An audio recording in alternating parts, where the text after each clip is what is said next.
KTV News, voice from UK only web. Pakistan قونصل general Manchester Tariq محمد وزیر اور ان کی اہلیہ کے اعزاز میں الوداعی تقریبات کا سلسلہ ابھی جاری ہے۔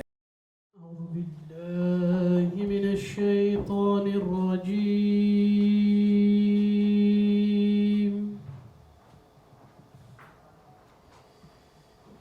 بسم اللہ الرحمن الرحیم۔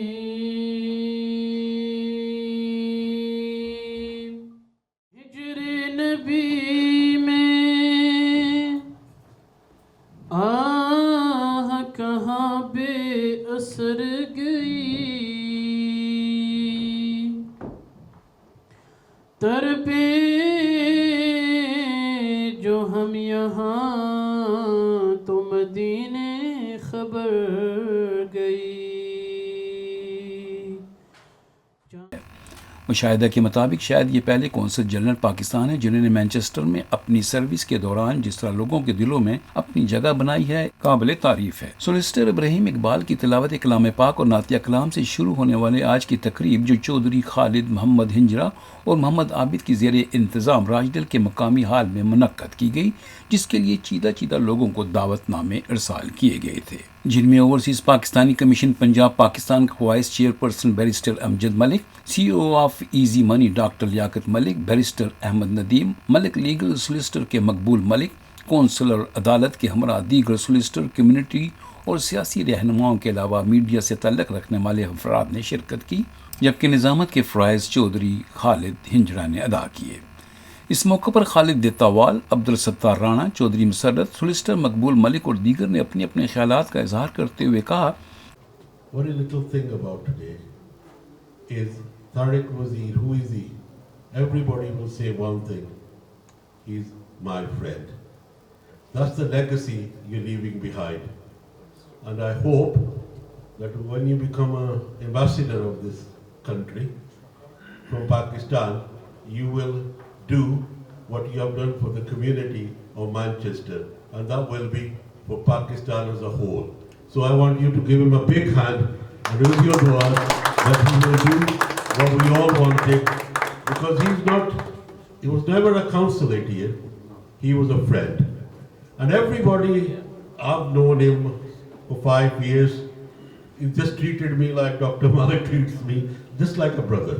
یہ پاکستانی کمیونٹی اپنے ہر مہمان جو پاکستان سے خدمت کرنے کے لیے تعینات کیے جاتے ہیں ان سے تعاون اور مہمان نوازی میں اپنا اپنا کردار ادا کرتے ہیں، لیکن طارق وزیر کی خدمات کو سراہتے ہوئے کہنا تھا کہ ان کی خدمات اور دی گئی سہولتوں کا اہتمام قونصل خانے میں دیکھنے میں آیا، جو قابل تعریف ہے، اور آنے والے قونصل جنرل کے لیے نیا ٹرینڈ چھوڑ کر جا رہے ہیں۔ امید ہے وہ بھی اسی طرح عوام کی خدمت سر انجام دیں گے۔ طارق وزیر کا کہنا تھا کہ اوورسیز پاکستانی مبارکباد کے مستحق ہیں جو ملک سے محبت کرتے ہیں اور خدمت کرنے کے جذبے سے سرشار نظر آتے ہیں۔ جس طرح میں نے پیار، محبت اور تعاون مانچسٹر کے لوگوں میں دیکھا، اپنی مثال آپ ہے اور میں ہمیشہ یاد رکھوں گا۔ I'm very happy کہ he symbolizes one of the pillars of our society.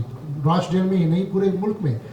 ایسے لوگ جو آئے بیک ان دا ڈے اس ملک میں ایک اپنا نام پیدا کیا، مقام پیدا کیا، they are doing amazing work۔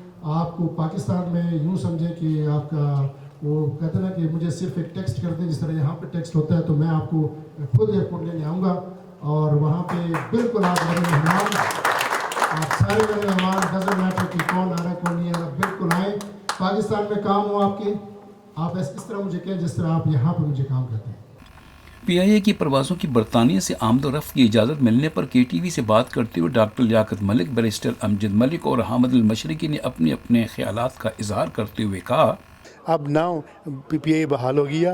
It takes normally 18 hours, ہم نے کہیں جانا ہو، کہ ارجنٹ میٹنگ ہو، ویڈنگ ہو، کہ ڈیتھ ہو گئی کسی کی جانا پڑا، 18 to 24 آور لگتے تھے۔ ناؤ انشاءاللہ 7-8 گھنٹے میں اپنے ڈیسٹینیشن پہنچ گئے۔ پی آئی اے ابھی سے is airline for all national, جتنے بھی پاکستانی ہیں، اور پی آئی اے کو ان کو چاہیے، P A basically was a failure airline کیونکہ ان کی مس مینجمنٹ تھی۔ انشاءاللہ اب جو ہے دے وونٹ مس مینج، اب ان کو سبق مل گیا کہ کیسے ایئر لائن چلانی ہے، تو انشاءاللہ یہ ٹھیک ہوگی۔ خوشخبری ملی ہے، گھبرانے کی ضرورت نہیں ہے، کیونکہ آپ کی فلائٹ جب شروع ہوگی تو یہ ایویشن کے اصولوں کے مطابق جہاز جب تک ٹیسٹ کلیئر نہ کرے تو روڈ پہ نہیں آتا، وہ فلائی ہی نہیں کر سکتا جب تک سیفٹی چیک نہ ہو۔ تو آپ کو بے فکر رہنے کریں، یہ ہمارے جہاز اس قابل ہیں کہ وہ آپ کو بین الاقوامی اصولوں اور قوانین کے مطابق آپ کو سیفلی پاکستان لے کے جا سکیں، اور بالکل فکر کرنے کی ضرورت نہیں ہے. انشاءاللہ تعالی یہ جہاز بھرے جائیں گے اور ہم اپنا روٹ ریکلیم کریں گے، ہر ایک روٹ ریکلیم کریں گے، چاہے برمنگھم ہے، گلاسگو ہے، مانچسٹر ہے، لندن ہے.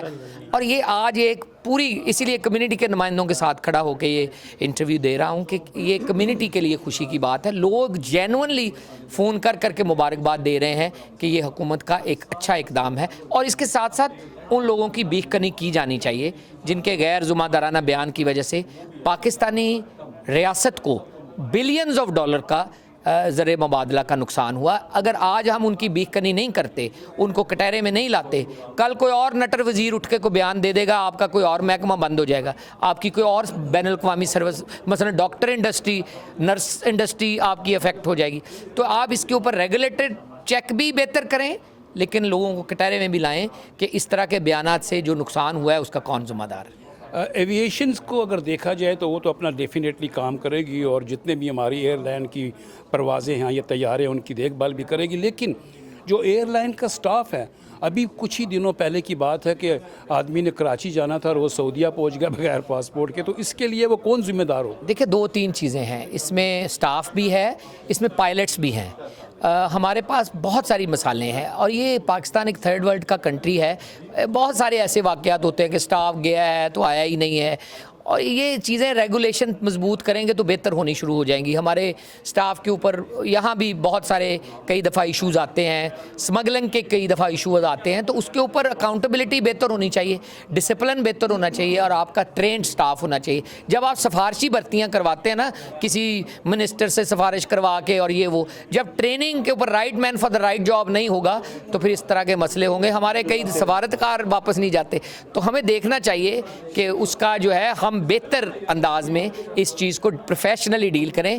جب آپ ٹرین کر کے سٹاف بھیجیں گے تو یہ اس طرح کی چھوٹی موٹی کوتاہیاں دور ہو جائیں گی. لودھی صاحب، میں روایتی طور پہ ایک بات کہوں گا کہ آپ کے سوالات ہمیشہ بڑے اہمیت کے حامل ہوتے ہیں اور دکھتی نبض پہ ہاتھ رکھتے ہیں.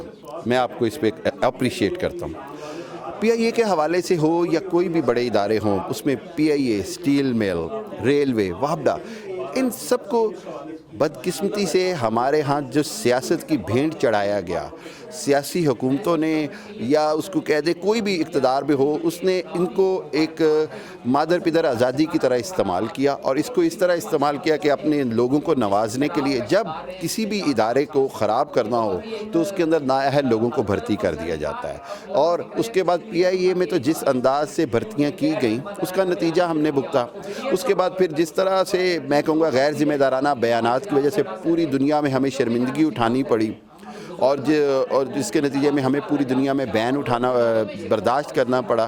یہ قیمت جو ہے یہ خالی پی آئی اے نے ادا نہیں کی، یہ پورے پاکستان نے قیمت ادا کی.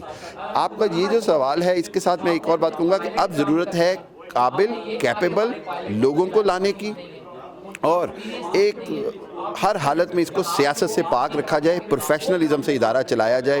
تو میرا خیال یہ ہے کہ پی آئی اے بلا شبہ آج پھر بھی اپنا کھویا ہوا مقام حاصل کر سکتا ہے. آپ کا دوسرا سوال جو تھا، اس پہ میں آج بڑی اہم ایک اور چینل پہ بھی گفتگو کی. میں نے کہا کہ جب بات پرائیویٹائزیشن کی ہو رہی ہے تو پرائیویٹائزیشن کے اندر ایک پہلی شرط رکھی جائے کہ جو ادارہ بھی اس کو خریدے گا وہ 5 یا 10 سال تک اس کا منافع ڈائریکٹ نہیں وصول کرے گا، بلکہ اس کے اندر انجیکٹ کرے گا اور ری انویسٹ کرے گا. اور اس کے لیے شرط ہو کہ وہ پہلے سے ہی موجود جہازوں کے ساتھ کم سے کم کوئی 10 یا 15 نئے جہاز اس کے اندر شامل کیے جائیں جو انٹرنیشنل معیار کے مطابق لیٹسٹ ٹیکنالوجی کے ساتھ ہوں. اور پاکستان کے پائلٹس کا مجھے کبھی مسئلہ نہیں لگتا، وہ پوری دنیا کے جہازوں کو اڑاتے ہیں. سو پاکستان کے پاس افرادی قوت یا افرادی ہنر کی کمی نہیں ہے، پروفیشنلزم کی کمی آ رہی ہے، اور سب سے بڑھ کر یہ ول کی. اور انویسٹمنٹ جو بھی کرے اس کو انویسٹمنٹ کرنی ہوگی پی آئی اے پہ لانگ ٹرم، اور اسی شرط کے ساتھ پی آئی اے کو پرائیویٹائز کیا جائے کہ اس کے اندر نئے جہاز لائے جائیں گے. گراؤنڈ سٹاف اور جو ایئر سٹاف ہے، ایئر بورن سٹاف ہے، دونوں کی ٹریننگ بہت ضروری ہے. پروگرام کے آخر میں حاضرین کو پاکستانی آم پیش کیے گئے اور قونصل جنرل طارق وزیر اور ان کی اہلیوں کو پھولوں کے گلدستوں سے الوداع کیا. Tariq Lodhi, KTV news, Manchester. KTV News, voice from UK only.